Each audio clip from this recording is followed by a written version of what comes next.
नाशिकमध्ये शरद पवार यांची पत्रकार परिषद संपन्न झाली। यावेळी शरद पवार यांनी नाशिकमधील दिंडोरी लोकसभा मतदारसंघासाठी महाविकास आघाडीकडून राष्ट्रवादीची उमेदवारी कोणाला या प्रश्नावर शरद पवारांनी भास्कर भगरे हे नाव घेतलंय। स्थानिक नेत्यांकडून भास्कर भगरे यांचं नाव आल्याचं शरद पवार यांनी सांगितलंय। शरद पवार म्हणाले, नाशिक लोकसभा मतदारसंघातील नाशिकची जागा ही ठाकरेंच्या शिवसेनेची आहे, तर दिंडोरी लोकसभा मतदारसंघाची जागा ही महाविकास आघाडीकडून राष्ट्रवादी लढणार आहे। भास्कर भगरे यांचं नाव दिंडोरी लोकसभेसाठी निश्चित असल्याचं शरद पवार यांनी सांगितलंय। भास्कर भगरे हे शिक्षक आहेत आणि मतदारसंघात चांगला संपर्क असल्याचं देखील शरद पवार यांनी सांगितलंय। सगळ्यांनी मिळून नाव सुचवलेले एक शिक्षक आहेत आणि त्यांचं नाव लौकिक चांगलं आहे त्या भागात समाजामध्ये। त्यांचं नाव खर्चाच्या सोडा आले आणि 1 वर्षाने आलेले। महाविकास आघाडीची अधिकृत उमेदवारांची घोषणा कधीपर्यंत आवश्यक आहे? जागा वाटपाचा फॉर्म्युला काही फायनल झालाय का? बाकी सगळं झाले।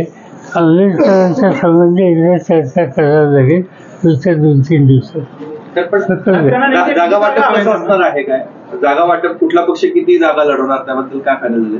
तेच एकदा आंबेडकर हा इश्यू क्लिअर झाला म्हणजे आपल्याला सांगतो त्यांनी किती जागेची मागणी केली असं काही त्यांनी एक यादी दिली 16 लोकांची। एकंदरीतच दिंडोरी लोकसभा मतदारसंघासाठी महाविकास आघाडीकडून भास्कर भगरे यांचं नाव जवळपास निश्चित झालंय। दिंडोरीची जागा आमच्याकडे आहे, मात्र विधानसभेसाठी माकपला ही जागा सोडणार असून लोकसभेसाठी आम्हाला सहकार्य करावं असं देखील शरद पवार यांनी म्हटलंय।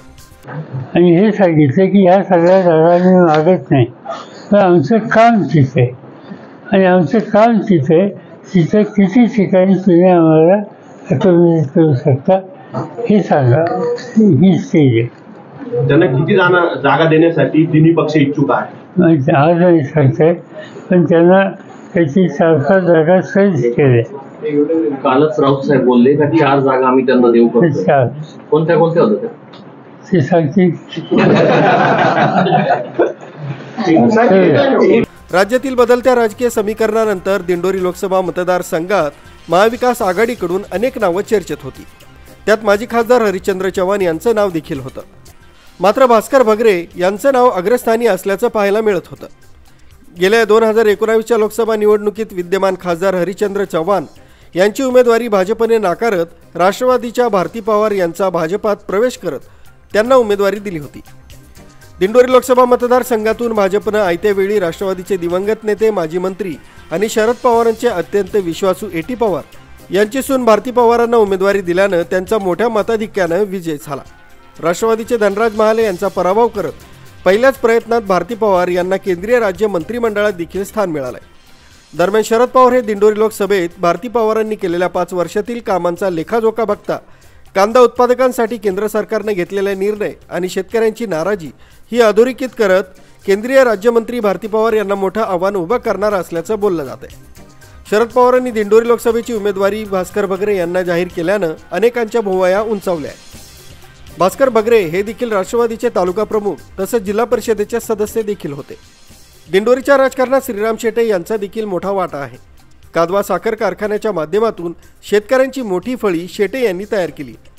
भास्कर भगरे हे श्रीराम शेटे यांचे अत्यंत जवळचे मानले जातात, त्यामुळे दिंडोरी लोकसभा मतदारसंघातील महायुती आणि महाविकास आघाडीची निवडणूक चुरशीची होणार असं चित्र पाहायला मिळतंय। दिंडोरी लोकसभेची जागा महायुतीकडून पुन्हा भाजपच्या वाटेला जाणार असून केंद्रीय राज्यमंत्री भारती पवार यांना पुन्हा संधी मिळणार असल्याची चर्चा आहे। मात्र महाविकास आघाडीकडून भास्कर भगरे यांना उमेदवारी जाहीर झाल्यानं दिंडोरीची जागा महायुतीला पुन्हा जिंकण्यासाठी तारेवरची कसरत करावी लागणार असं देखील बोललं जात आहे। न्यूज ब्युरो, कसमध्ये अपडेट, नाशिक।